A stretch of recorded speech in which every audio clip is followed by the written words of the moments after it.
Boa noite a todos, então, sejam muito bem-vindos. Agradecer a presença do Renan e de todos os demais. Mais uma vez, a gente quer começar, então, invocando a presença do Deus Triuno, Pai, Filho e Espírito Santo, e vamos nos dirigir a Ele em oração. Quem vai fazer oração hoje é a Maria Eduarda. Oi, estão me ouvindo? Sim. Tá. Senhor Deus, queremos agradecer por mais um dia que podemos ouvir a sua palavra. Agradecemos também por todas as bênçãos que o Senhor nos dá. Se for de sua vontade, pedimos que abençoe e ajude todos que estão passando por dificuldades.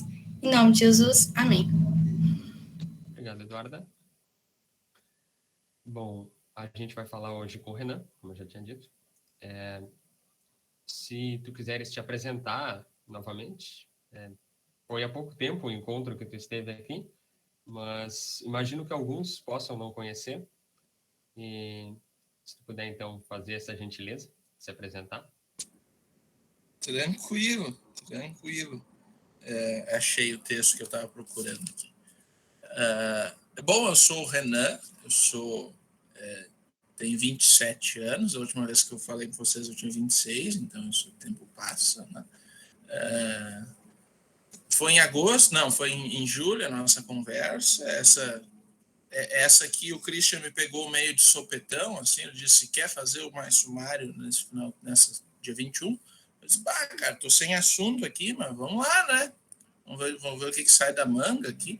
Aí saiu um estudo bem interessante, estava estudando para disciplina, e aí acabei me dispondo a conversar com vocês. Mas então, 27 anos, sou natural de Novo Hamburgo, nascido e criado na congregação São Paulo, de onde o Gustavo Schwarzhaupt é membro, ele acho que ainda está aí entre nós, ou entrou, ele tem aula nesse momento, então não está, talvez, diante de nós. Fui batizado lá em setembro de 1994, então faz bastante tempo. É bom saber a data do batismo, eu de vez em quando esqueço, mas acho que é 15 de setembro de 1994. Deixa eu ver o que mais eu posso dizer que eu não disse outra vez. Outra vez eu disse que eu estava solteiro, eu continuo solteiro, continuo sem contatinhos, mas vamos lá, né? Isso que importa é ter saúde, diz alguém. Bom, acho que é suficiente. Se vocês quiserem conversar comigo depois, eu posso ficar um pouquinho mais.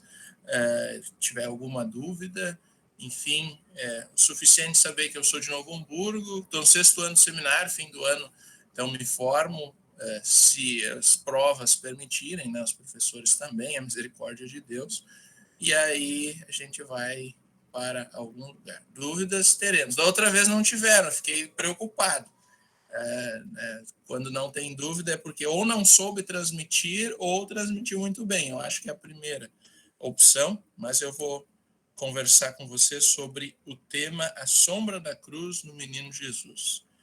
Deixa eu compartilhar com vocês aqui a minha tela e aí eu conversarei convosco. Aqui.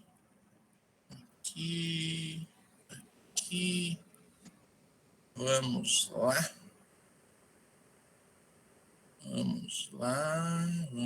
A internet aqui no seminário é das melhores, né? Vamos ver. Se não ficar bom, eu vou lá no Christian e eu transmito de lá. Outro nível. Mas, enfim, a sombra da cruz no menino Jesus. O que esse tema chama a atenção de vocês? Assim, eu começar ouvindo vocês, daí depois a gente começa a conversar de verdade. Alguém pensou assim, o que será que esse cara vai trazer para mim aí quando vier conversar com a gente? Se alguém tem alguma impressão, alguma primeira opinião, também a própria imagem que foi compartilhada.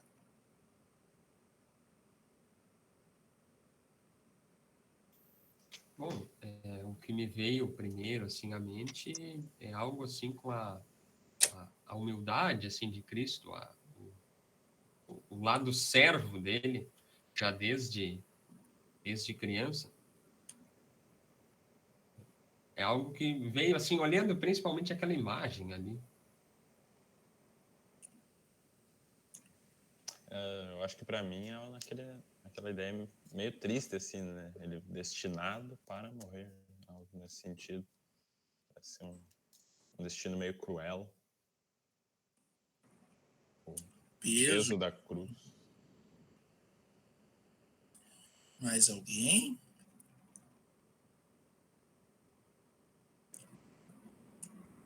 Bom, vocês podem interromper a qualquer momento, né, só para debatermos e conversarmos sobre esse tema.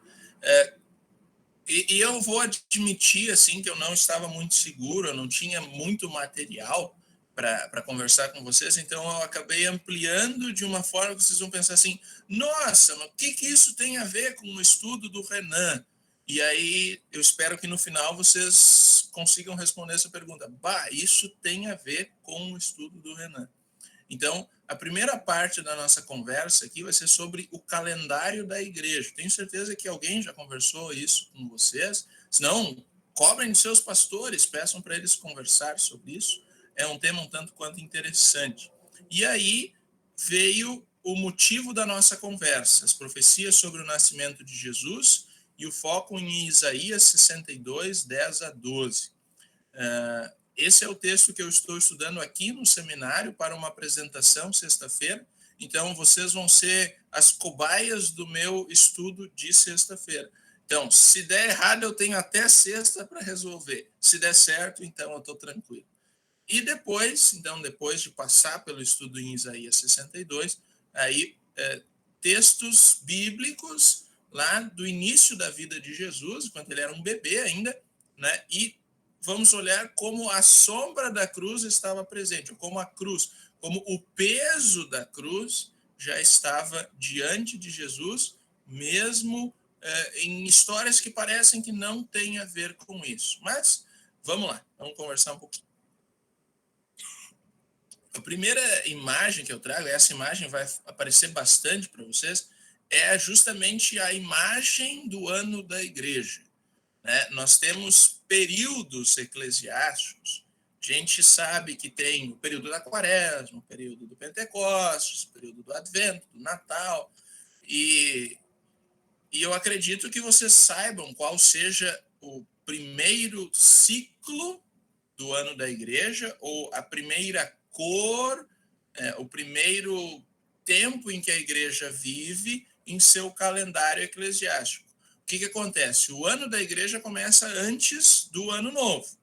E ele começa com um evento. Bom, eu já dei o spoiler, a dica, assim, mas qual é o primeiro momento do ano da igreja? Assim, é algo que começa com A e tem velas. É o Advento. Boa, esse cara sabe tudo. Depois do Advento vem o Natal, depois do Natal vem o período da Epifania, depois da Epifania nos preparamos para a Páscoa, e aí vem a Quaresma. Depois da Quaresma vem a Páscoa, depois da Páscoa vem o período do Pentecostes. Essa imagem resume bem. E aí vocês vão ver, ali tem o azul, que é o tempo do Advento, e no azul tem um detalhezinho rosa.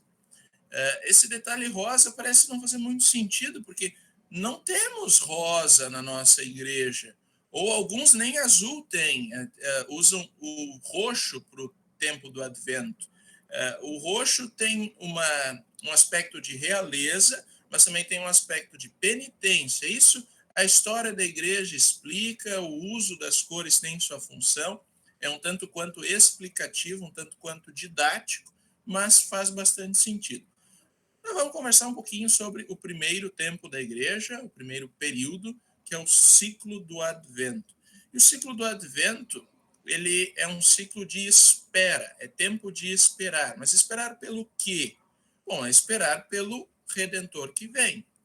E, além de espera, é um tempo de meditação. Meditação sobre as vindas de Jesus. E aí eu quero saber de vocês quais são as vindas de Jesus. Não é uma só. São quantas e quais são? Não são perguntas fáceis a princípio, mas é bem tranquilo de responder. eu diria que a primeira, quando ele veio, quando nasceu, e a segunda é a que a gente espera. Perfeito, perfeito. Mas tem mais uma. Aí é uma que se reflete em mais de um momento.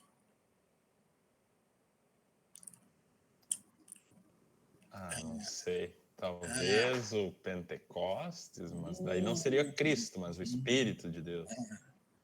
Alguém lembra das petições do Pai Nosso? Venha a nós o teu reino, isso? O reino de Deus vem a nós por si mesmo, nós pedimos e tudo mais. E como ele vem? Pela palavra. Mas a gente está falando de vinda de Jesus. Jesus veio no Natal, vem em um momento e virá no seu segundo advento. Mas essa segunda vinda, esse Jesus que vem, ele vem pela palavra, mas ele vem corporalmente na Santa Ceia. Então, Advento também é tempo de lembrar da Santa Ceia, vinda de Jesus na ceia. Cremos na presença real, então cremos que ele vem a nós na ceia. E, bom, Advento, tempo de montar o pinheiro. E o que o pinheiro faz? Ele aponta para cima. Advento é tempo de olhar para cima. A salvação vem do alto. E aí, a gente pode ler esse texto de Filipenses 2, se alguém puder fazer a leitura.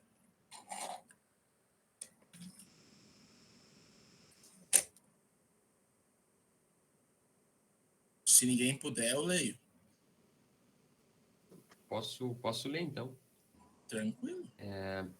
Por isso, também Deus o exaltou sobremaneira, e lhe deu o nome que está acima de todo nome, para que ao nome de Jesus se dobre todo joelho, nos céus, na terra e debaixo da terra, e toda língua confesse que Jesus Cristo é Senhor, para a glória de Deus Pai. Perfeito, valeu, Alisson. Esse texto fala de uma segunda vinda, a vinda de Cristo em glória, e aí será o momento em que todo joelho vai se dobrar, toda língua vai confessar, né, que Jesus Cristo é o Senhor. Bom, passamos o Advento. Depois do Advento, é claro, vocês sabem, vem o Natal. Natal são 2 domingos, assim, o dia de Natal e mais 2 domingos de Natal, mas são para celebrar a chegada desse menino, né? Se o tempo do Advento era espera, agora nós temos o Natal, que é o tempo da chegada. O tio Renan vai ficar triste. O pessoal não quer interagir? Eu não sou tio de ninguém ainda. Tá, Alisson? Você vai sofrer as consequências do poder do primos aqui. Vamos lá, o tempo do Natal.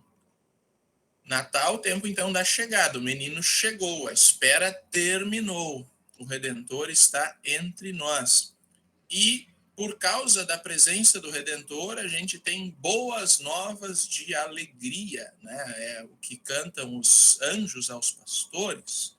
E se a gente espera e agora tem entre nós o menino, é tempo de olhar para o menino Deus. Um Deus que se faz ser humano, humilde, pequeno, bebê, como os bebês nascem naturalmente, né? Ele foi concebido de forma sobrenatural, mas ele nasceu naturalmente e ficou em uma gruta em Belém, na manjedoura, né? Depois a gente vai falar um pouquinho sobre isso. E o Natal, então, é o texto de João que se destaca, né? O Verbo se fez carne e habitou entre nós, cheio de graça e de verdade, e vimos a sua glória, glória como do unigênito do Pai. Né? A palavra encarnada, o verbo encarnado, Jesus Cristo é o próprio Deus encarnado, o Deus que diz faça e que as coisas acontecem, por isso o verbo encarnado. Depois do Natal vem um ciclo verde, que é o tempo de Epifania. E aí vocês sabem o que é Epifania, né? Mas eu gostaria que alguém dissesse alguma coisa sobre a Epifania.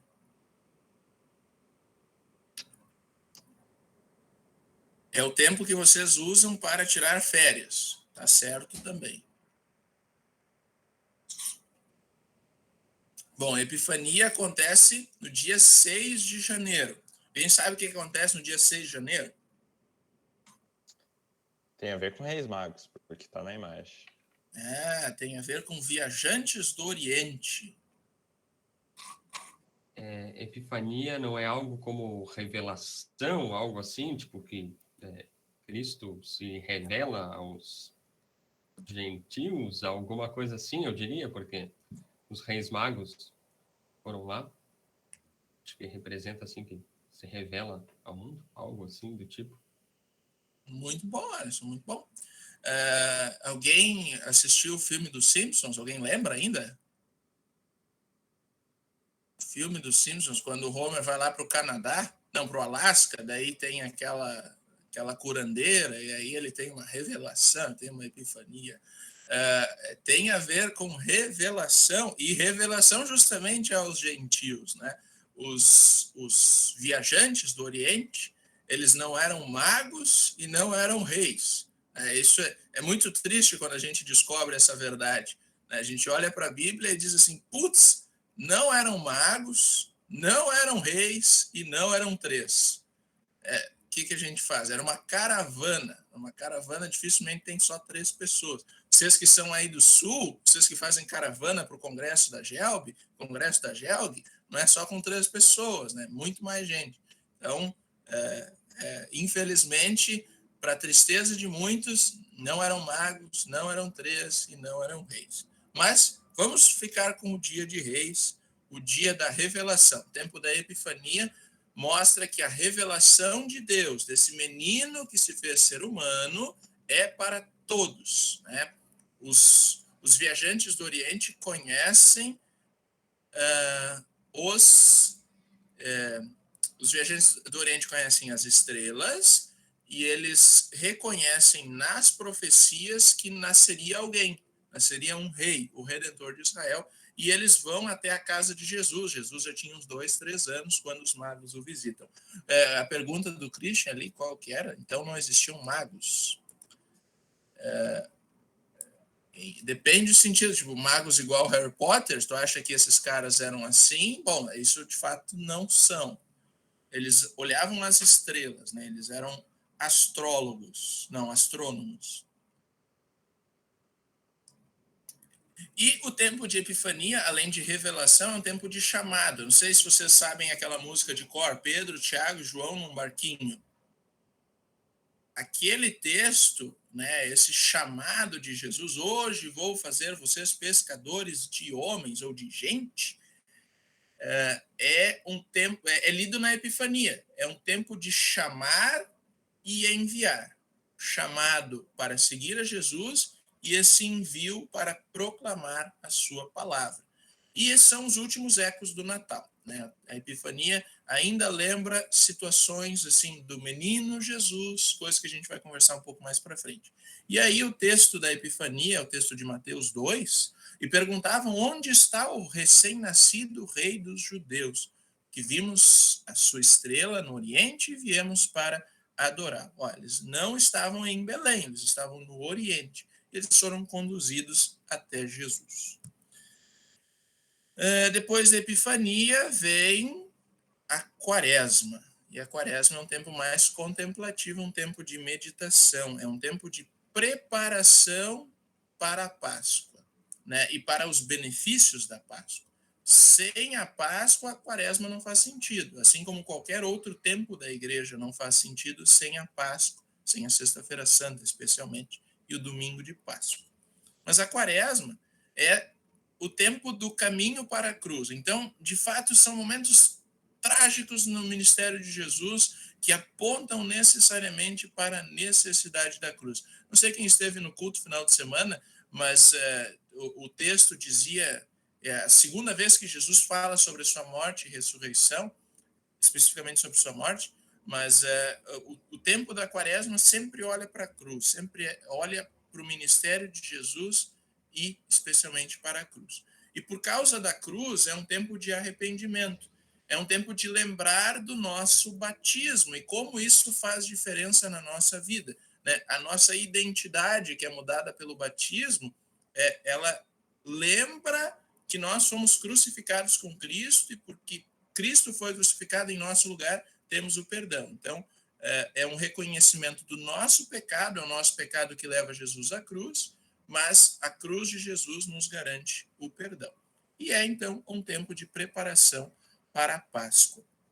Puxa vida, ficou escondido uma das palavras ali, pelo menos para mim, na apresentação aqui, o texto de Tiago 4, alguém pode ler? Quer dizer, se alguém não puder ler por causa da última palavra, é tristeza, tá? Mas se alguém puder ler. Eu posso ler aqui. Reconheçam a sua miséria, lamentem e chorem, que o riso de vocês se transforme em pranto e que a alegria de vocês se transforme em tristeza. Obrigado, Juan. É um tempo, de fato, não de tristeza necessariamente, mas um tempo de contrição. Um tempo de lembrar que o meu pecado colocou Jesus na cruz. E foi por mim que Jesus padeceu. Mas depois da quaresma, felizmente, Jesus não fica na morte. Tem o período da Semana Santa, mas eu não quis, porque eu achei que ia ficar muito longo. Não tinha noção de quanto tempo ia durar esse momento. Então eu tirei o tempo da Semana da Paixão. Mas depois da quaresma vem a Páscoa. E a Páscoa é tempo de celebrar a ressurreição. Nos domingos de Páscoa, são 7 domingos, e tem mais a ascensão no meio do caminho, a gente celebra a ressurreição de Cristo. Todos os cultos celebram a ressurreição de Cristo, mas especificamente nos domingos de Páscoa a gente tem discurso sobre o ressuscitado. É o tempo que a igreja lê o livro de Apocalipse, lê o livro de Atos. Acho que são esses dois que são novidade. Os outros são lidos ao longo do ano. Mas a igreja cristã, ela só existe, ela subsiste pela proclamação da palavra, que é uma palavra que diz que o Cristo foi ressuscitado. Então, é aquele texto do apóstolo Paulo que diz que se a nossa esperança em Cristo se limita apenas a esta vida, somos as pessoas mais infelizes deste mundo. Então, a ressurreição de Cristo nos garante a nossa ressurreição. Então, isso significa que a mediação pelo pecado, aquilo que Deus exigia da humanidade, foi cumprido em Cristo. E agora aquilo que a humanidade não podia dar, Deus em Cristo dá a ele mesmo. Ele devolve a sua justiça. E nós recebemos a justiça de Deus através do batismo. A quaresma é importante por causa da Páscoa. Não sei se vocês estão conseguindo captar tudo. Se alguém quiser parar e falar assim, nunca ninguém falou isso para mim, não tem problema, pode dizer, eu já estou careca de saber isso aí. O Jefferson não está participando, né? O Jefferson é o careca aqui do seminário. Depois da Páscoa, o que vem?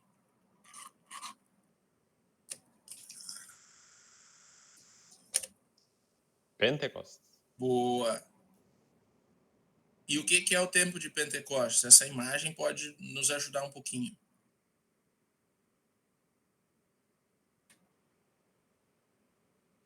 Se a imagem não... Alguém vai falar alguma coisa? Não, ensino, proclamação. Perfeito. Se a imagem não ia ajudar, talvez agora aqui a gente pode conversar um pouquinho. É um tempo, sim, de ensino, mas ensino sobre o quê? Sobre a fé, sobre o reino de Deus, e especialmente quem é Jesus. E aí vocês podem olhar para mim assim, o cara escreveu difícil ali, a singularidade do ordinário. A gente pode simplificar. Jesus mostra como a vida comum é importante para Deus. O tempo do Pentecostes lembra exatamente que ele, o Deus encarnado, estava junto dos pecadores. Ele não veio para ficar isolado, ele veio para ficar junto das pessoas. Ele curou a sogra de Pedro, inclusive o Alisson, esses tempos, fez uma piada aqui, se ele quiser fazer também, não é boa, mas se ele quiser, pode fazer. Então, Jesus cura, ele vai na casa das pessoas, ele se importa com a vida daqueles que estão sofrendo, aqueles que estão passando por necessidades. Então, o comum, aquilo que para nós não faz sentido, para Deus é um tanto quanto importante. E aí é tempo de gratidão, é tempo de celebrar também a ressurreição, porque sem a ressurreição nada do que aconteceu no ministério de Jesus faz sentido. Mas o tempo de Pentecostes é um tempo que manifesta a compaixão que Deus tem pelo seu povo. E é por isso Mateus 14:14. Ao desembarcar, Jesus viu uma grande multidão, compadeceu-se dela e curou os seus enfermos. Tem diversos momentos na Escritura que Jesus se compadece, e quando Jesus se compadece, ele age. Então, quando ele multiplica pães e peixes, ele também se compadece das pessoas e diz que são pessoas, são ovelhas que não têm pastor. E aí Deus, o próprio Senhor, se compadece e aí ele age. Beleza? Estamos chegando no fim. O período do Pentecostes é um período de crescimento. E aí vocês veem, assim, tem a terra seca, as gramas crescendo, a grama verde, robusta. Dá para fazer a comparação com a primavera, mas depois da primavera vem o verão, e no verão vem a colheita. Então a terra precisa ser novamente preparada, e ela é preparada com o novo ciclo da igreja. Advento, Natal, Epifania, e assim segue. A igreja tem propósitos em seu tempo, e nunca a igreja pode esquecer do que está no centro, que é o Cristo crucificado. Sem a Sexta-feira Santa e sem o Domingo de Páscoa, nada do que está ao redor faz sentido. O que importa é o centro, mas o centro é comunicado de uma forma toda especial. E é por isso, então, que existe esse calendário da igreja. Beleza? Captaram? Então vocês vão pensar assim, pô, e agora? O que isso tem a ver com a sombra da cruz no menino Jesus? Bom, se a cruz está no centro do ano da igreja, aí talvez a gente já consiga fazer uma ponte. Assim, não, está no centro do ano da igreja, também está no Natal. Mas que no Natal a gente lembre do nascimento, quer dizer que esse menino nasceu com um propósito: morrer, ressuscitar. Mas vamos lá. Sombra da cruz no menino Jesus. Bustag, dia do arrependimento. Deixa eu... Quer falar sobre isso, Gabriel?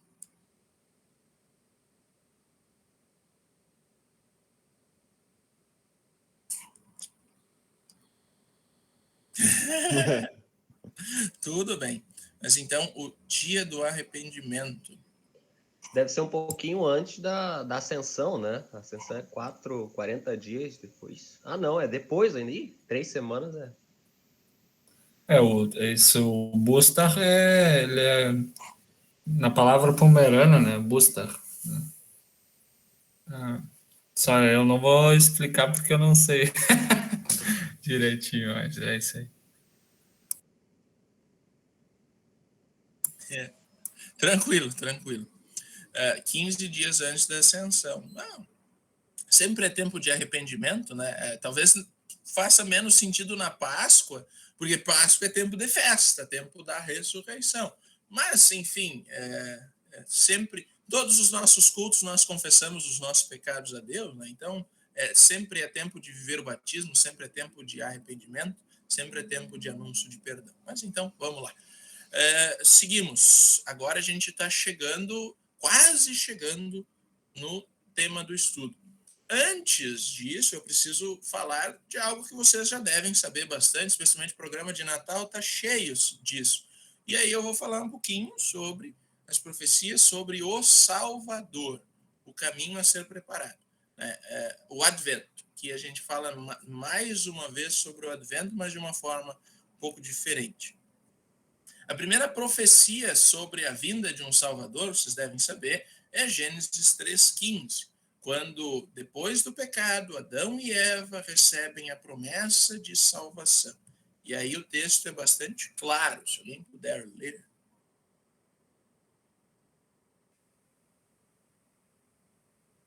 Então o Senhor Deus disse à serpente: por causa do que você fez, você é maldita entre todos os animais domésticos e entre todos os animais selvagens. Você rastejará sobre o seu ventre e comerá pó todos os dias da sua vida. Porém, inimizade entre você e a mulher, entre a sua descendência e o descendente dela. Este lhe ferirá a cabeça e você lhe ferirá o calcanhar. Obrigado, Juan. Né, vocês veem que na promessa há maldição e bênção. A maldição para a serpente, né, mas a bênção para a mulher. A inimizade causa a nossa salvação. E vocês, evidentemente, conseguem conectar com o evento da cruz. Né? Cristo, o prometido, sendo crucificado e então esmagando a cabeça da serpente. Agora o diabo não tem mais poder de acusar o pecador. Aquilo que aconteceu em Jó não é mais possível porque nós vencemos com Cristo no dia da Páscoa. Depois de Gênesis, tem o texto de Isaías 7,14. E eu coloco um pouquinho mais do que 7,14, coloco mais 2 versículos, para mostrar que tem algo a mais, né? Algo na profecia que fala também sobre bênção e maldição. Né? Se alguém puder ler. Portanto, o Senhor mesmo lhes dará um sinal. Eis que a virgem conceberá e dará à luz um filho, e lhe chamará Emanuel. Emanuel significa Deus está conosco. Ele comerá manteiga e mel quando souber desprezar o mal e escolher o bem. Na verdade, antes que este menino saiba desprezar o mal e escolher o bem, a terra, naqueles 2 réis que você tanto teme, será abandonada. Reis? Por que eu li réis? Não sei, mas obrigado, Christian.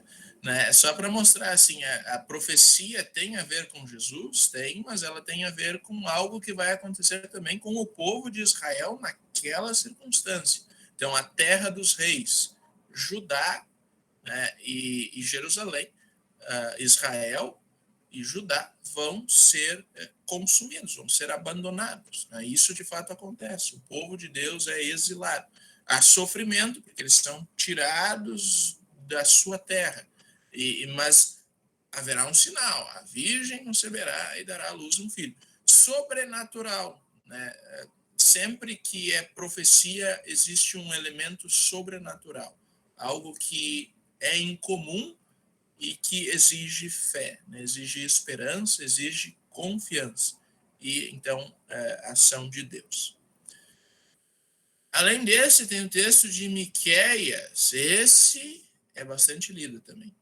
Já que vocês não querem ler, leio eu. E você, Belém Efrata, que é pequena demais para figurar como grupo de milhares de Judá, de você me sairá aquele que há de reinar em Israel, e cujas origens são desde os tempos antigos, desde os dias da eternidade.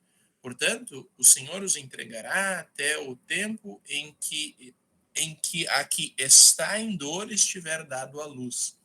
Então o restante de seus irmãos voltará aos filhos de Israel.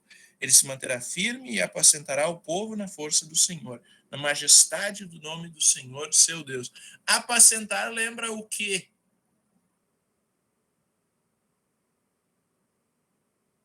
Ovelha E pastor, né? e pastor. Então, a profecia tem a ver com um menino que vai... Não, alguém vai nascer em Belém e esse alguém será o pastor do povo. Ovelhas que estavam sem pastor, né? Marcos 6, Mateus 14. Então, essas coisas vão se conectando na Escritura e é bom fazer essas pontes. E aí o texto mais claro, né? Não do Salmo 23, o Senhor é meu pastor, mas o texto de João, eu sou o bom pastor, João 10, e o bom pastor dá a vida pelas ovelhas. Mas vamos lá, ó, deu a vida, então... Vamos lá, agora um que não tem a ver tanto com o Natal, mas é um texto muito bonito. Alguém pode ler?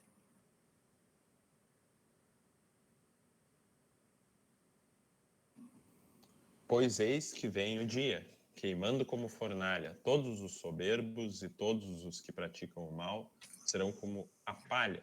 O dia que vem os queimará, diz o Senhor dos Exércitos, de modo que não lhes deixará nem raiz, nem ramo. Mas para vocês que temem o meu nome, nascerá o sol da justiça, trazendo a salvação nas suas asas. Vocês sairão e saltarão como bezerros soltos na estrebaria. Aí tem duas conexões mais tranquilas sobre o Natal. Jesus é o sol da justiça e tem os bezerros soltos que saltam na estrebaria. Isso é para nós também, né? Nós festejamos a chegada do menino, não como bezerros soltos, mas nós nos reunimos em família e etc., né? E festejamos a chegada do menino. Passando por tudo isso, agora vem o foco da nossa conversa, que é Isaías 62, 10 a 12. Né? Esse é um texto usado na aurora de Natal.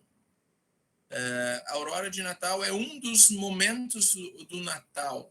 Se vocês conhecem a Missa do Galo, é a nossa visão da Missa do Galo, né? A missa, o culto da meia-noite de Natal. Mas aí diz o texto: passem pelas portas, preparem o caminho para o povo, aterrem a estrada, tirem as pedras, levantem um estandarte para os povos. Eis que o Senhor fez ouvir até os confins da terra estas palavras.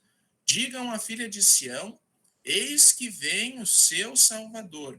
Com ele vem a sua recompensa, e diante dele vem o seu galardão. Eles serão chamados de povo santo, remidos do Senhor, e você, Jerusalém, será chamada de procurada, cidade não abandonada. Alguém tem alguma ideia? Porque esse texto é usado no Natal, assim, tipo, a partir da leitura, assim, eu entendi essa conexão que se faz com o Natal. Ou ninguém teve essa percepção? Assim, se vocês quiserem abrir, o texto é esse, Isaías 62, 10 a 12. Vocês não gostam de falar comigo, eu não sei. Tô triste. Né? Eu não sou tio, mas tô triste. Não, pessoal, é vergonha. Acontece. Vergonha de mim só pode, porque nos outros é sempre conversando.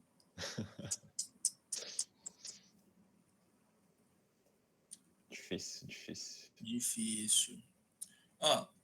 O Advento é tempo de preparação para a chegada, né? Então, o Natal é a celebração da chegada. Vamos dar uma voltada aqui. Aqui digam à filha de Sião: eis que vem o seu Salvador. Com ele vem a sua recompensa, diante dele vem o seu galardão. E aí que veio o motivo da nossa conversa, desse trechinho. Eis que vem o seu Salvador, e com ele vem a sua recompensa, diante dele vem o seu galardão. Então, texto do dia para a alvorada de Natal. E na alvorada de Natal se lê estes textos aqui. O Salmo 98, texto de Isaías, Tito 3, 4 a 7 e Lucas 2, 15 a 20. Lucas 2 é o relato do Natal visto pelos pastores. Eu preciso dizer, nesse momento, que eu gostei muito da imagem de divulgação e também daquilo que foi colocado na descrição da imagem, né? Porque se falou sobre a identidade, não agora a nossa identidade como criaturas e filhos de Deus, mas da identidade do Filho de Deus. Ele é alguém que veio para ser o nosso Salvador. E a nossa salvação passa pela cruz. Então, a identidade do Filho de Deus, do menino Deus, do Verbo encarnado, ela passa pela cruz. Então, gostei muito e faz muito sentido. Diz um teólogo católico, mas muito, muito bom de ler, que diz: o menino rigorosamente envolvido com faixas aparece como uma alusão antecipada à sua hora da morte. Jesus é desde o início o cordeiro imolado. Por isso, a manjedoura era representada como uma espécie de altar, onde o sacrifício é feito. O texto do Salmo, o versículo de destaque, o versículo que dá tema ao culto, diz o seguinte: o Senhor fez notória a sua salvação, manifestou a sua justiça diante dos olhos das nações. O dia significa, né, a aurora de Natal mostra que o Deus eterno, Deus todo-poderoso, mostra a singularidade do seu amor e da sua justiça naquele menino envolto em panos e descansando numa manjedoura. E a carta de Tito também fala sobre a salvação, mas mostra que o tempo da chegada do Salvador é justamente esse momento da manjedoura, o momento do Natal. E o texto de Isaías mostra, então, esse Salvador esperado finalmente chegou. Esses são os textos da Alvorada de Natal. Não sei se alguém já participou de um culto de Alvorada de Natal. Eu não, só de Natal ou véspera de Natal. São 4 opções para cultos de Natal que nós temos na nossa liturgia. Mas tá, a ideia aqui não é falar muito sobre o contexto de Isaías e tudo mais, até porque é um livro de 66 capítulos, né? Então é um negócio um tanto quanto grande. Mas o que Deus começou a fazer, reunindo o povo disperso lá na Síria e depois passando pelo Egito, agora chega aos confins da terra, como diz o texto. Então, o Deus Todo-Poderoso quer reunir o seu povo em Jerusalém, ou melhor, na Nova Jerusalém, né? Na Jerusalém Celeste. E essa Nova Jerusalém é uma cidade que está preparada para receber as pessoas, e por isso é uma cidade receptiva. As suas portas estão sempre abertas para quem recebeu o convite e aceitou, né? O caminho está preparado. Ele não precisa ser preparado, ele já está preparado. E agora é só chegarmos lá, ou melhor, se ela vier até nós, né? Quando Jesus voltar em glória. Entendido até aqui? Sim, sim. Uma voz feminina. Boa. Vamos, time. Seguimos, então. Voltando ao texto, mas agora falando especificamente sobre cada versículo, tá? Passem pelas portas, preparem o caminho para o povo. Aterrem a estrada, tirem as pedras, levantem um estandarte para os povos. Não é a primeira vez em Isaías que se fala sobre uma preparação de caminho. Só que lá em Isaías 40, quando isso aparece, talvez vocês lembrem, assim, alguém está gritando no deserto, preparem um caminho para o Senhor passar. E aqui muda, não é mais o Senhor, é o povo. Não, o caminho foi preparado para o Senhor e o Senhor preparou o caminho para o povo. Essa é a figura que Isaías está pintando para nós. E esse caminho, ele é preparado, adivinhem, pela cruz. Então, o caminho para a Nova Jerusalém é o caminho da cruz de Jesus. Então, por isso a Quaresma é importante, por isso a Páscoa é importante, e está presente no Natal. Tá? Mas a gente vai falar mais especificamente logo depois. As pedras que estavam no caminho foram removidas. O entulho foi retirado. E aí eu lembro para vocês, aí, provavelmente os pelotenses, os riograndenses e todos mais que vêm a Porto Alegre ou vão a Pelotas, veem a estrada sendo preparada para o povo, né? Primeiro pavimenta, depois bota o cimento, etc. E vai fazendo riograndinos. Desculpa. É tipo os cangos suínos, né? Se é riograndinos, é cangos suínos. Exatamente. Aí, bom, mas tem os de Canguçu também que vão até essa região, ou vêm a Porto Alegre. De vez em quando dá vontade de sair da pista simples Porque a pista lateral, a pista nova está pronta, mas falta alguma coisa, falta sinalização. Mas está pavimentado, está pronto, dá até vontade de andar, mas não pode, porque falta alguma coisa. E isso o profeta está dizendo aqui, né? Andem por esse caminho e ergam um estandarte para os povos. Sinalizem a estrada.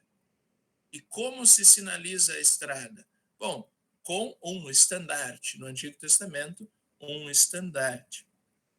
Só que é interessante que esse termo, estandarte, que em alguns lugares é traduzido por bandeira, também depende a tradução, normalmente se refere a um ponto de reunião. A Nova Jerusalém é a reunião dos santos. Mas ergam um estandarte, né? Preparem a reunião. Há uma convocação das pessoas. Algo importante vai ser dito ou vai ser feito. E essa bandeira, é claro, essa sinalização precisa ficar nítida. Por isso eu coloquei a imagem de um alto monte.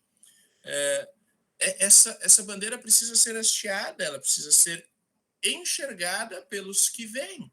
Que não adianta uma placa escondida, ela precisa anunciar, a bandeira precisa anunciar a mensagem. Algo importante, a reunião é por algum motivo. Diga, Deia. É interessante falar nessa questão, na palavra bandeira, né? Eu lembro daquele hino Ergue-se estandarte, né? Tremulando a luz, a coroa brilha.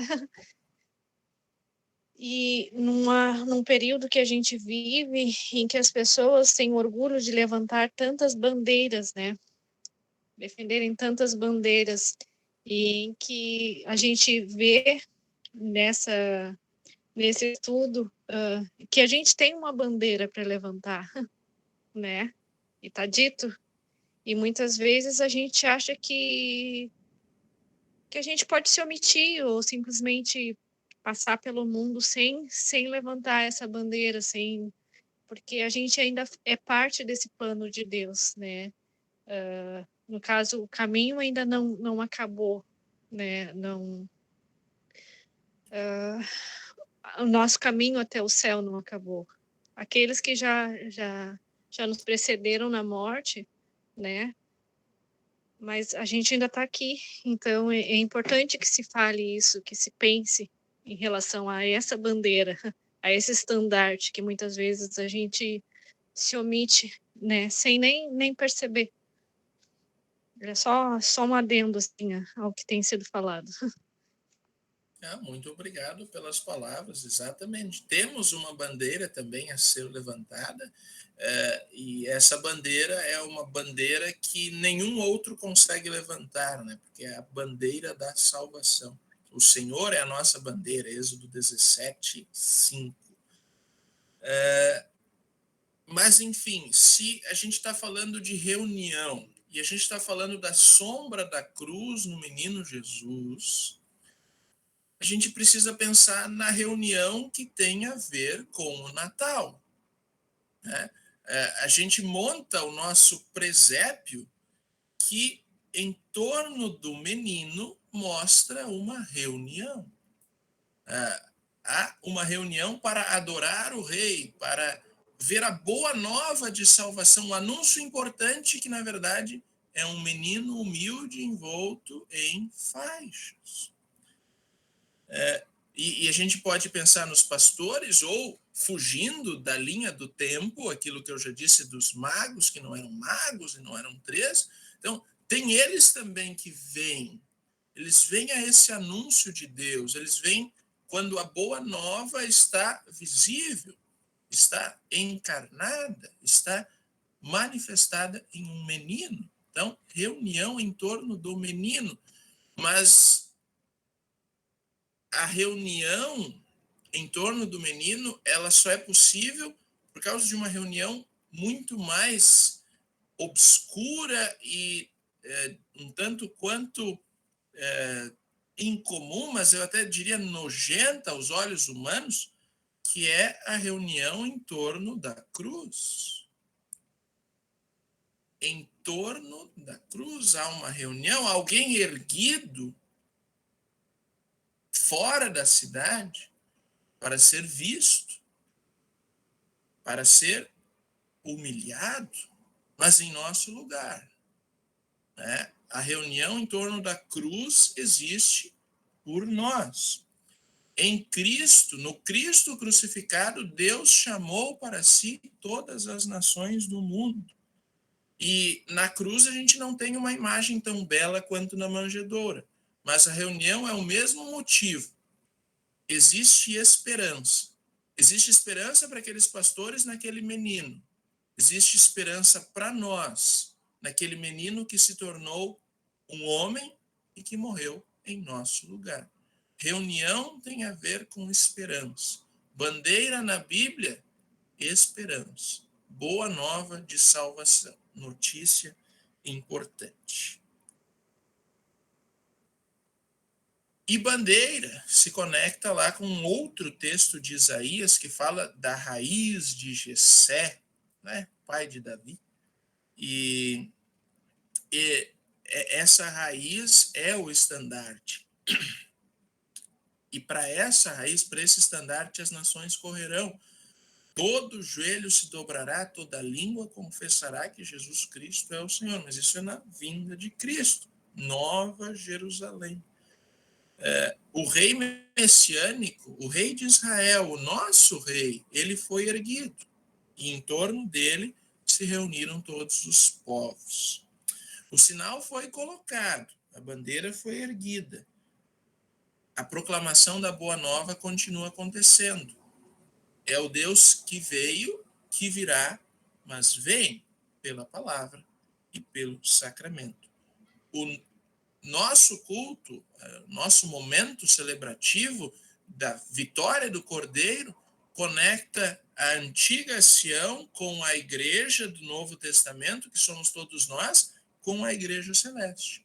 Então, há uma ruptura temporal. Nós estamos reunidos com o povo de Deus que já nos precedeu na morte, que já está na eternidade.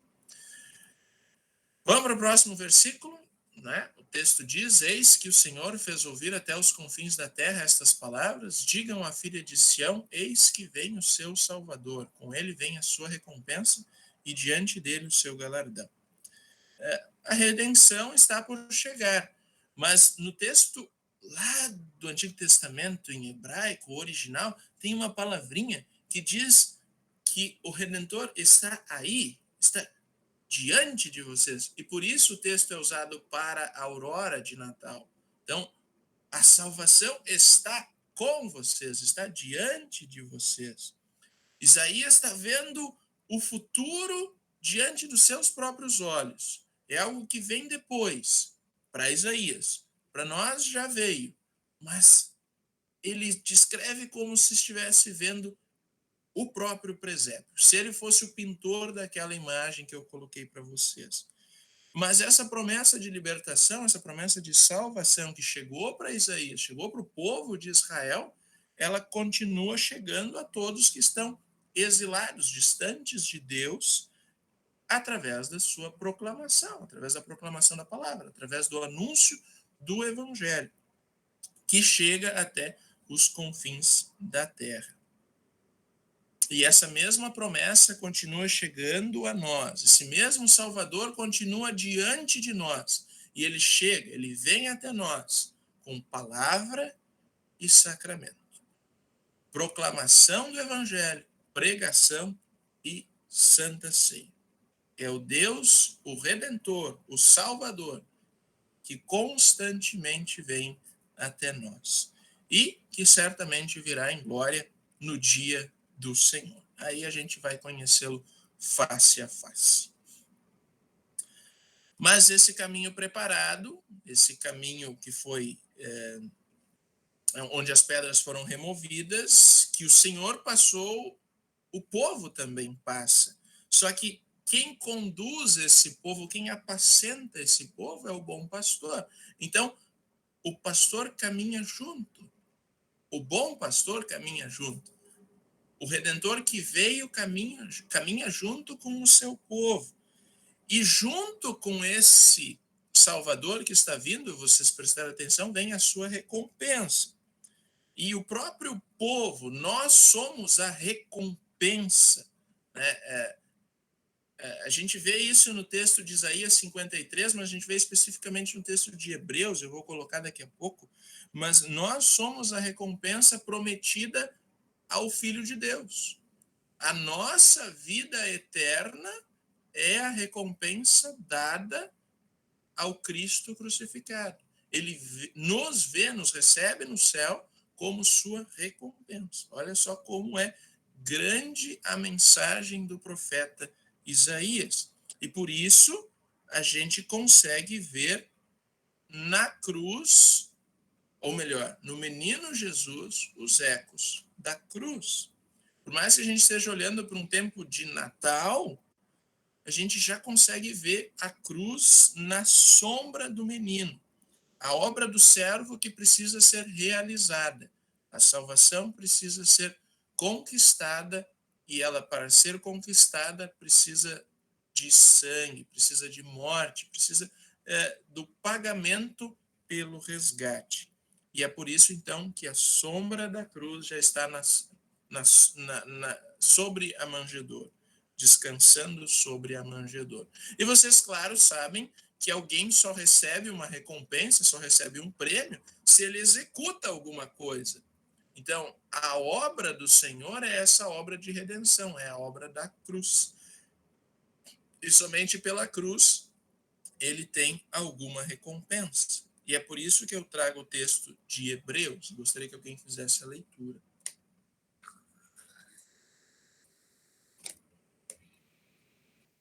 Posso ler? Portanto, também nós, visto que temos a rodear-nos tão grande nuvem de testemunhas, livremo-nos de todo o peso e do pecado que tão firmemente se apega a nós, e corramos com perseverança a carreira que nos está proposta, olhando firmemente para o autor e consumador da fé, Jesus, o qual, em troca da alegria que lhe estava proposta, suportou a cruz, sem se importar com a vergonha, e agora está sentado à direita do trono de Deus. Portanto, pensem naquele que suportou tamanha oposição dos pecadores contra si mesmo, para que vocês não se cansem nem desanimem. Valeu, Alisson. Palavras também de esperança para nós, mas a alegria que lhe estava proposta. Claro que o Filho de Deus conhecia o plano da salvação e ele via em nós a sua alegria. A salvação também é para nós. Então, para todos aqueles que esperavam o Salvador que viria e o Salvador que veio, a alegria que estava proposta a Jesus é a sua recompensa. Ou seja, nós somos a recompensa.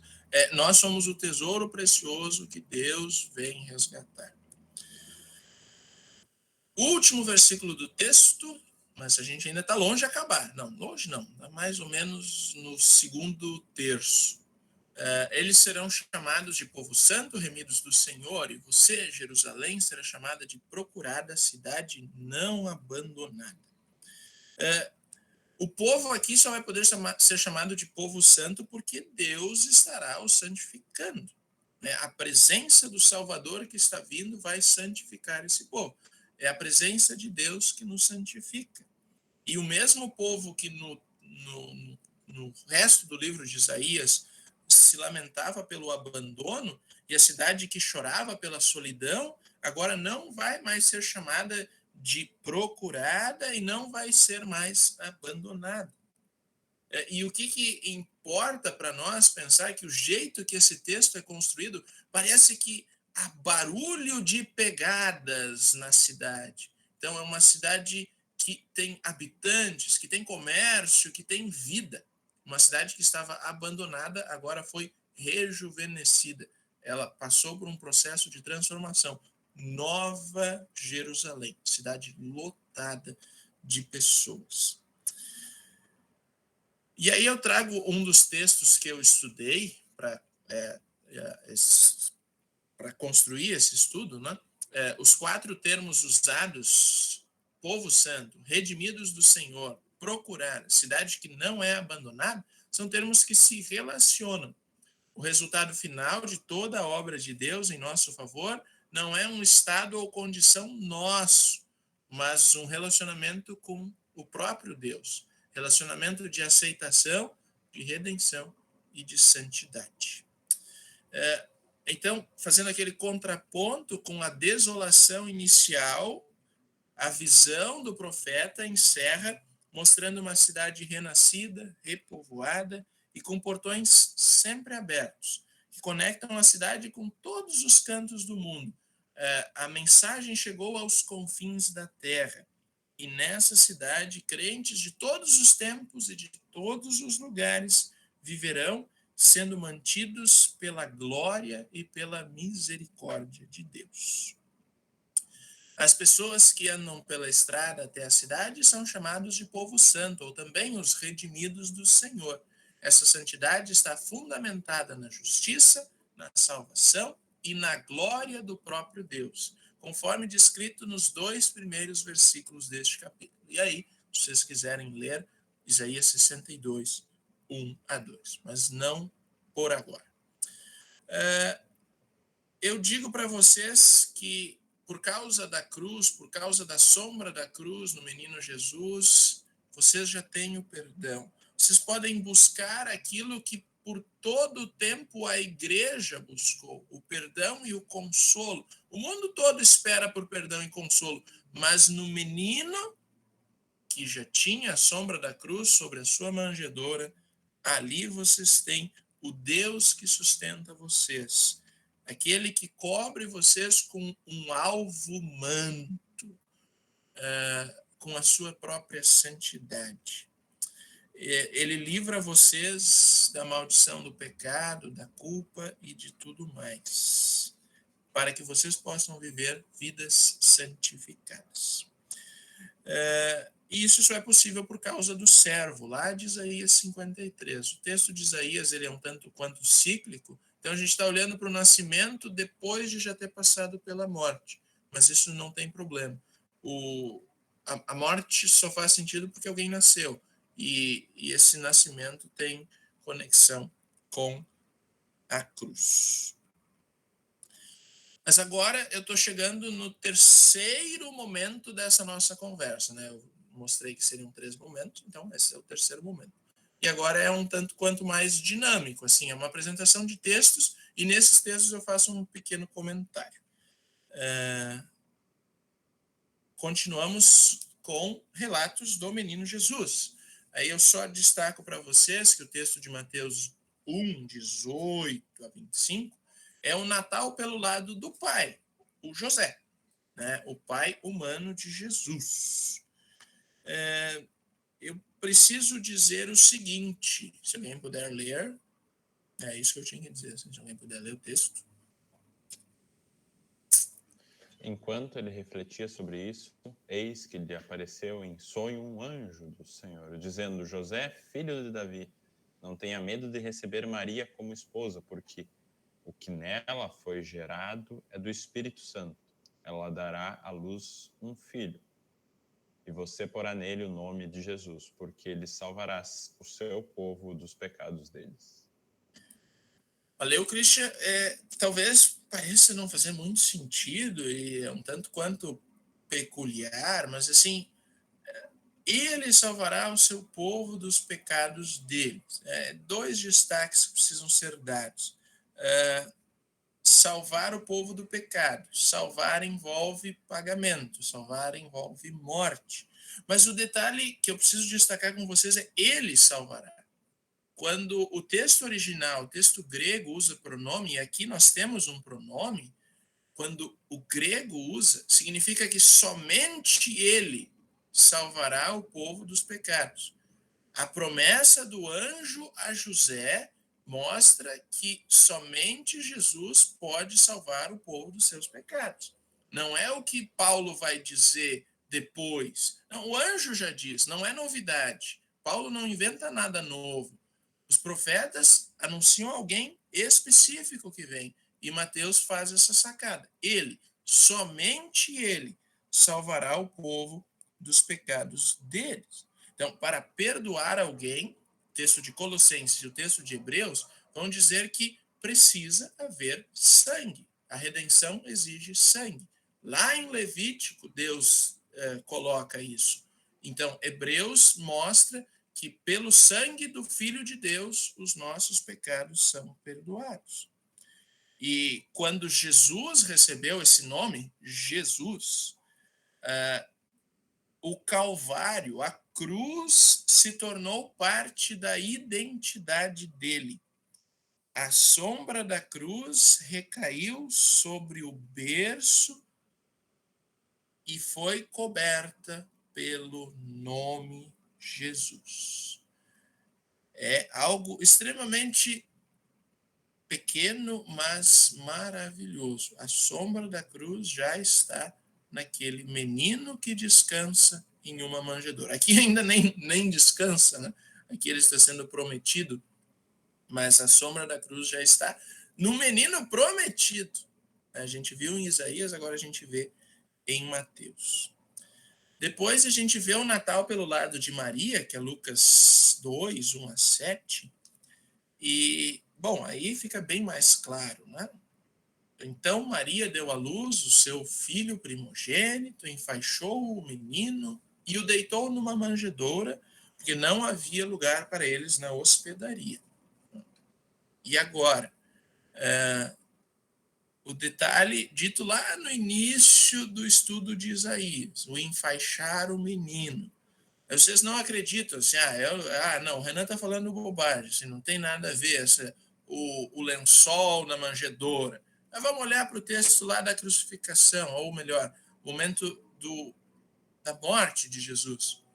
E tirando-o da cruz, envolveu-o num lençol de linho e o depositou num túmulo aberto, numa rocha, onde ninguém havia sido sepultado ainda. É claro que uma mãe preocupada, como Maria era, não foi colocar Jesus em qualquer tipo de lençol ou qualquer tipo de faixa. Ela foi um tanto quanto cuidadosa lá na infância de Jesus. Mas na crucificação, lençóis parecidos foram cobrir o Deus crucificado. Agora a gente olha rapidinho para o lado dos pastores, o Natal pelo lado dos pastores.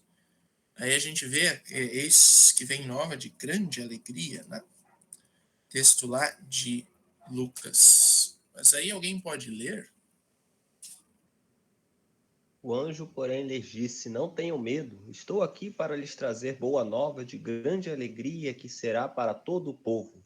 É que hoje na cidade de Davi lhes nasceu o Salvador, que é Cristo o Senhor. E isto servirá a vocês de sinal. Vocês encontrarão uma criança envolta em faixas e deitada em manjedoura. Valeu, Juan. Já que a gente falou sobre as faixas, agora vamos falar um pouquinho sobre outra coisa, né? O menino que foi visitado pelos pastores, ele já estava carregando uma cruz, mas uma cruz que ele poderia carregar, uma cruz de pobreza, de exílio, porque nasceu em um local separado, e de limitação. A divindade foi limitada a uma criança, a um menino. Né? E esse detalhe de nascer fora da cidade, né, mostra a rejeição do povo de Israel ao Filho de Deus. Rejeição que se repete na cruz. Agora o Natal pelo lado de Deus, e aqui não tem muito o que dizer, assim, é só dizer que no princípio era o Verbo, e o Verbo estava com Deus, e o Verbo era Deus, ele estava no princípio com Deus, todas as coisas foram feitas por ele, e sem ele nada do que foi feito se fez. A vida estava nele, e a vida era a luz dos homens. A luz resplandece nas trevas, e as trevas não prevaleceram contra elas. Aí a gente consegue fazer aquela ponte com um texto que parecia não fazer sentido, o texto que fala do sol da justiça. A luz resplandece nas trevas. Jesus resplandece nas trevas. A luz do mundo. Ele diz, né? Eu sou a luz do mundo. Então, ele sim resplandece nas trevas. Agora, já saímos do Natal e vamos ao templo. Jesus passou pelo processo da purificação, foi circuncidado, cumprimento da justiça. Aí a gente tem o famoso texto lá de Simeão, que até nas nossas liturgias está presente, o texto do Nunc Dimittis, que significa agora despedes, né? Agora despedes em paz o teu servo, segundo a tua palavra, porque os meus olhos já viram a tua salvação, a qual preparaste perante a face de todos os povos. O texto é usado na ordem 2, na ordem 1 e também na ordem das matinas. Mas, enfim, esse menino que está descansando aqui nos braços de Simeão era um menino pobre que foi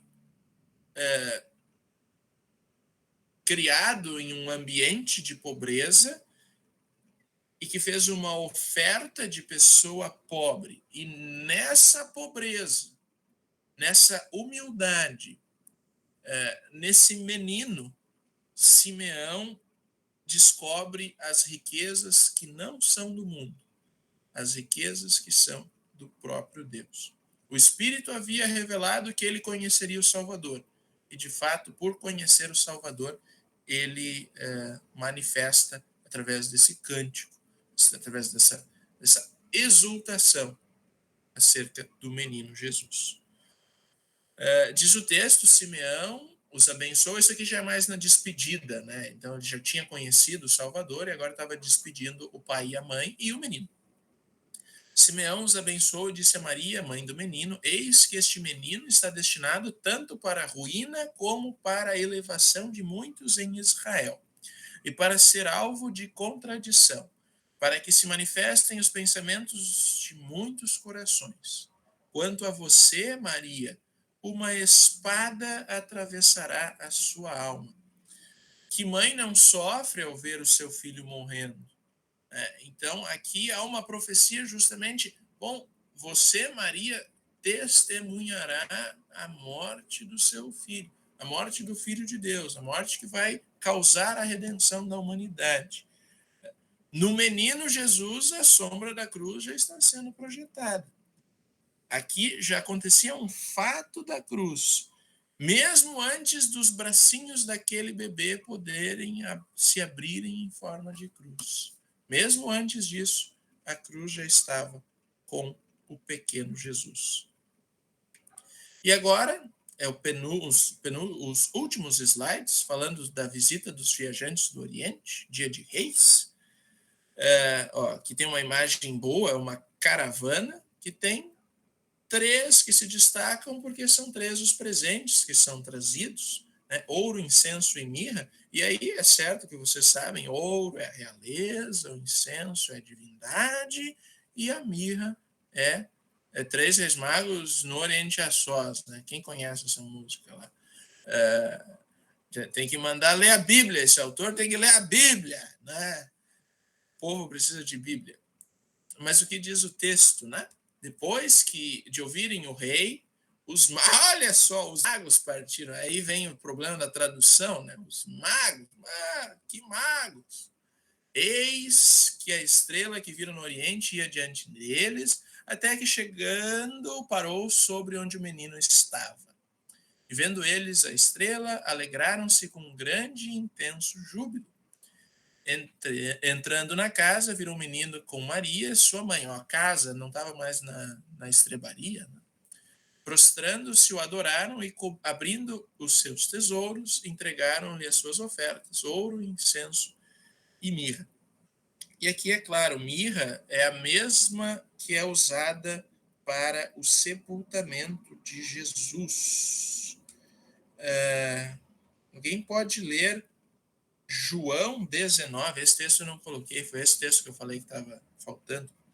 João 19, 39. Vocês não acreditam que mirra tem a ver com sepultamento? Vocês olham João 19, 39. Aqui tem 39. E também Nicodemos, 19, 39. Isso. Também Nicodemos, aquele que anteriormente viera ter com Jesus à noite, foi levado cerca de 100 libras de um composto de mirra e aloés. Boa, valeu, Cristian. A mirra está lá. Mirra é um perfume usado para o corpo sepultado, uma tradição da época. E os viajantes do Oriente trazem a Jesus. Então, aquele menino já tinha uma sombra de cruz. E é por isso que a gente conversou sobre esse tema. A sombra da cruz no menino Jesus. É isso que eu tinha preparado, o Christian, Alisson e toda a companhia limitada aí que nos sustenta. Muito legal, Renan. Agora é o tempo de vocês falarem. Já que não falaram de novo, eu não sei o que isso significa. Pois é, hoje o pessoal tava meio acanhado, assim. Se quiserem perguntar, agora é o momento. Mas, eu acho que talvez o que me coloca... É de fato, tipo, às vezes pesado de pensar que, tipo, Jesus destinado a morrer é uma coisa que às vezes pega meio pesado, assim. Porque, o bebezinho tão fofinho e o Natal tem todo um significado de amor e tudo mais. E esse ar um pouco mais destino e obra de Deus, assim, é meio difícil de enxergar no Natal. Mas é muito interessante. É verdade. Se o pessoal tiver também alguma pergunta, eu não sei também o que perguntar, eu acho que foi... Pergunta eu não tenho, mas eu vou compartilhar aqui no chat uma informação que foi falado antes sobre o Gustav. E daí eu vou compartilhar aqui um textinho, se alguém quiser ler. Oi, aí um textinho. Enquanto vocês leem o texto, eu faço a pergunta se aquilo que eu disse, parece que não vai fazer sentido, né? Lá no início falando sobre o tempo da igreja, isso agora fez sentido, conectou ao tema, isso é importante, porque vocês foram as cobaias desse estudo, eu disse, vocês foram as cobaias. Então preciso, não, isso pode, não faz sentido, Renan, tira, porque não funciona. Acho que é a completude da obra de Deus, então acho que sim, o tempo da igreja reflete isso, né? A obra de Deus na nossa vida. Não, acho que faz sentido. Eu acho que ficou bom. Se tu queres a opinião. Pois é, concordo com o Christian. Nossa, é muito bom, com certeza. No início me pareceu assim, poxa, mas qual é a relação disso? Mas depois começou a dar para entender assim a relação. O véu foi caindo daí.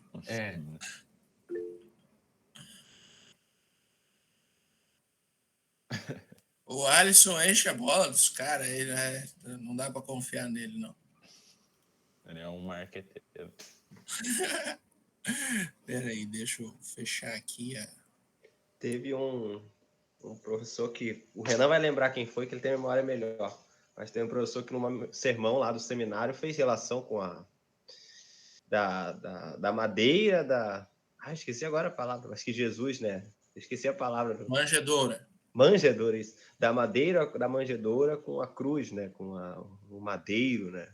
Eu não lembro quem foi, mas foi feito e foi uma semana toda conversando sobre essa relação, né? Que alguém fez. Mas é bem interessante. Exatamente. Eu não trouxe porque eu não achei nenhum outro autor falando, né? Algumas outras coisas aparecem. E eu acabei deixando, esqueci a parte dos pastores, lá tinha um negócio para falar, mas não vou falar agora. Mas sim, a madeira da manjedoura também está na madeira da cruz. Não é a mesma madeira, mas é a madeira, né, do madeiro. Sendo isso, eu acho que a gente pode ir concluindo. Ana faz uma oração para nós. Acho, não tem mais ninguém me falar alguma coisa? Que triste. Esse foi o tempo o tempo programado. Tudo bem, então vamos falar com Deus em oração. Amado Pai Celeste, muito obrigado porque tu enviaste Jesus Cristo ao mundo para ser o nosso Redentor. Obrigado porque em nenhum momento ele esqueceu da cruz. Mesmo o menino, a sombra da cruz, a sombra da nossa redenção já estava diante dele e ele não nos abandonou. Ele ficou conosco e morreu em nosso lugar. Te agradecemos pelo momento que tivemos e a oportunidade de aprender um pouco mais sobre a tua santa palavra. Fica conosco nessa noite e abençoa-nos durante toda a nossa vida aqui neste mundo. Aguardamos com ansiedade o nosso encontro contigo. Por isso pedimos, vem Senhor Jesus. E pedimos sempre que a tua companhia, a tua misericórdia, a tua mão protetora nos acompanhe em todos os momentos da nossa vida. Por teu amor redentor. Amém. Obrigado, Renan.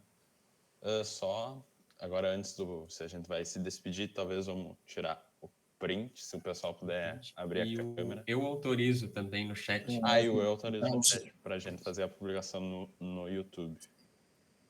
Só fazer uma contagem. Eu autorizo. Agora o pessoal vai falar o eu autorizo. Vai começar a surgir as mensagens. E daí não dá pra tirar o print, por causa que daí as mensagens escondem alguém que está na beirada aqui.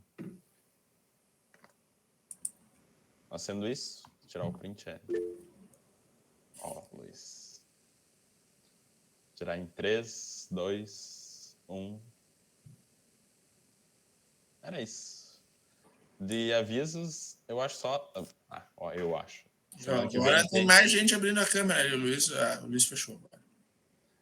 Semana que vem tem mais sola. A live vai ser com o professor Leonídio, que é aqui do seminário. Ele é pastor aqui do seminário e a gente vai conversar com o professor sobre Setembro Amarelo. Mesmo que está no final do mês, mas ainda estará dentro do nosso tempo limite. E eu acho que vai ser uma conversa muito legal com o professor. Ele acredito que tem muito, pela formação dele, muito a nos contribuir. Deixa eu interromper aqui e aproveitar o gancho do Mais Sola. A gente vai falar com o professor Leonídio justamente sobre a valorização da vida. Então, durante a semana, vocês podem usar ali o meu WhatsApp, que está no Instabio, ou pode usar o direct do Instagram para mandar perguntas, né?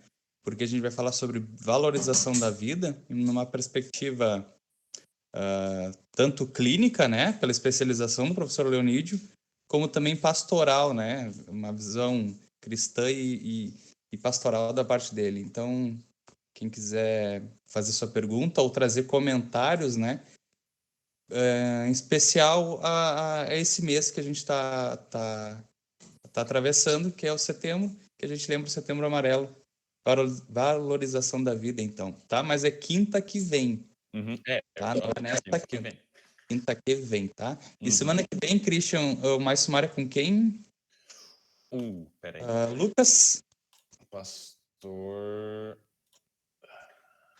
Lucas Grafunder, isso. Lucas Grafunder semana que vem, então, às 20h30 da terça-feira que vem.